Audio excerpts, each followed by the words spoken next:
Hey, what's going on, everybody? It is Starkler coming back at you with another video, and today I am going to be showing you guys off the brand new tank hero from Overwatch 2. Today's December 6th, but you'll probably be seeing this on the 7th, the day it goes up.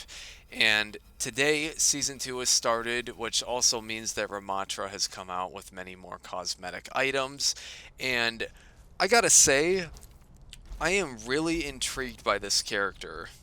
Not only because I always wanted there to be a null sector hero in the game, but just by all of the abilities that this character has. He has a lot of cool things that he can do, and I'm really excited to show them all off. This is what they're all named, and there's actually so much that I actually had to take a screenshot in order to, or I guess I could just hold F1 in order to show it off, all of the abilities he has, because he actually has more abilities than any other character in the entire game, just because of how stacked up everything is. They gave him a lot of different abilities, like so many different attack things and defense systems, because you have to remember he's a tank, so he has to be very powerful and different, because you can only have one tank per team now.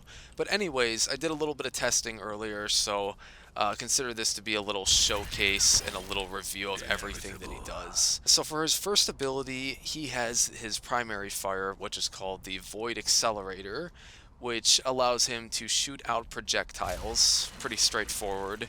I'm not sure if this would be called hit scan or not, because hit scan is like the split second you hold down your left click, that's when all of the projectiles hit the solid object. So I don't know if this would count as hit scan or not, but I kind of like this ability. It's like you're shooting out a beam of like rocks, and you could just kind of like go along and you could just shoot them, get some headshots, and then apparently there's a right click, create a barrier at the targeted location. Oh yeah, this is like his scepter, his thing. So what it does here is it kind of gives you like the same feeling of putting up a May wall. And actually, let me hang tight. I'm actually gonna go put this up in front of some bullets just so you guys could see the durability go down. So it kind of acts like a May wall when you're trying to place it down, and then you put it up, and then it just kind of stays there. So it's kind of like Arisa's shield when you first place it down. It just stays there. Now, I'm not sure how long it stays there. I mean, you guys can see how long it stays there. It stays there for like a good like 5-6 seconds, maybe like a good 5 seconds, I would say, is how long it stays up. So you got the primary fire, and then you also have a good shield. So honestly, it kind of reminds me of Sigma and Arisa before her big rework, because Arisa doesn't really do shields anymore, unfortunately. I'm sorry, I'm really excited to show off this hero. This is just so exciting. So for his E ability, what he can do is he can take characters that have flight abilities like Echo and Pharah and Mercy, and basically force a gravitational pull that would move them down to the ground by basically tossing out this little ball. And then it kind of forces them down to the ground, and as you could see, it actually did a little bit of damage. And I like it. I think it's pretty good. I think it's unique to actually have a character like this that can do that.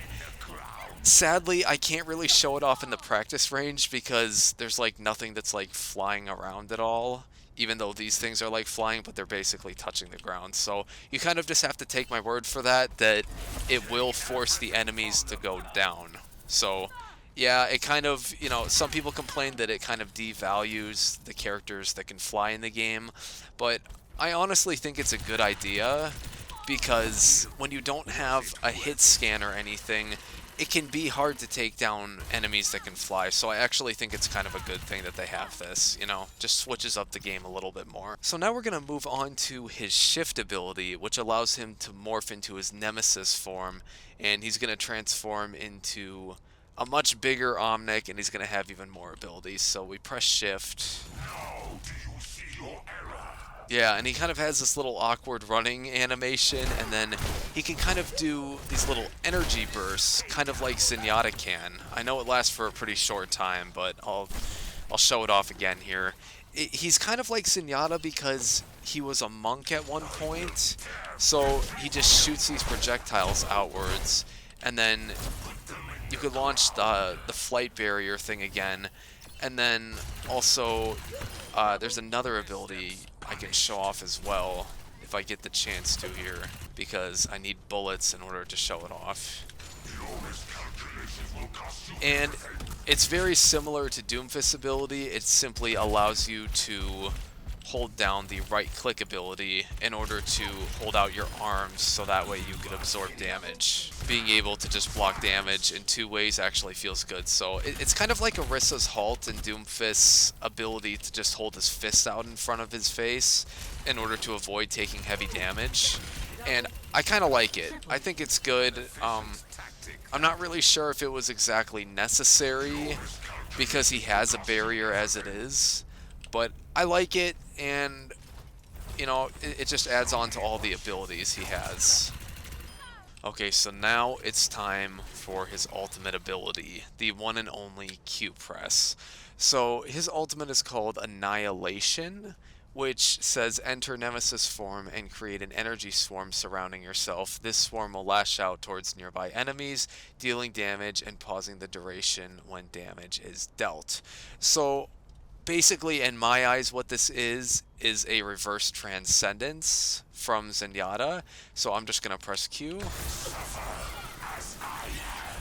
Suffer as I have. You know, he's one of the original Omnics that participated in the Omnic Crisis, and now he's making a whole nother one. Not sure if it's intentional or not, but yeah. Oh yeah, and then he could punch. And his ability lasts for quite a long time, actually. As you can see, you just walk around, and it's actually really similar to Symmetra's old beam that she used to have, where it just locks onto different enemies. And honestly, I wouldn't be surprised if they actually copied some of the coding from Symmetra's old ability, because that's actually kind of what it feels like. And I just realized right now that the timer only goes down on that ultimate ability when you're nearby other enemy players. So let me see if I can just get that back real quick. So if I enable this, let's walk all the way over here. Yeah, you see? Oh, and then it goes away. So you have to be near enemy players in order to essentially use that ability. So, you know, it's kind of like all the other ultimates. You have to be by enemy players in order to use this thing. Ow, I just got hit by something. So you hold down Q, and it hits everyone. Now, if you walk away, if you go too far away, because you can see the bubble that he makes, or maybe this could last forever. If this just keeps damaging people indefinitely, that could be kind of overpowered, actually. You could just chase down and stalk other enemy players. Wow, can this actually last forever? And then you can always shoot out these energy bursts, which also go through shields as well. I think it's really neat. I think it's pretty fantastic. Gives you a good feeling. Definitely feels good. So, yeah, that's another thing that the shift ability can do. Oh, he kind of just like punches with his shift ability when he changes to his Nemesis form. And then he launches his Zenyatta burst, and they shoot through different barriers and stuff, and just, you know, usually when I make these videos, like, I'm able to just get really straightforward and to the point with these, but there's actually so much to this character that I'm having trouble keeping up with everything that he can do. There's so much to this character that they put into him, and I love it. I think it's fantastic. I mean, I'm just so excited to use this in quick play and maybe even competitive one day. Achievements, let's see here. We go to tank, and then Ramattra should show up somewhere around here if I could find it. Here it is. So for his first achievement is incomparable pain, block 300 or more damage, and survive in a single use of Nemesis form in quicker competitive play. So that's basically absorbing at least 300 damage when he does the attack where he crosses his arms together. I think that's the pixel spray. And then for the cute spray, it says eliminate 3 enemies in a single use of Ramattra's Annihilation in quick or competitive play. So that one's probably not too hard to do. You just have to be at the right spot at the right time.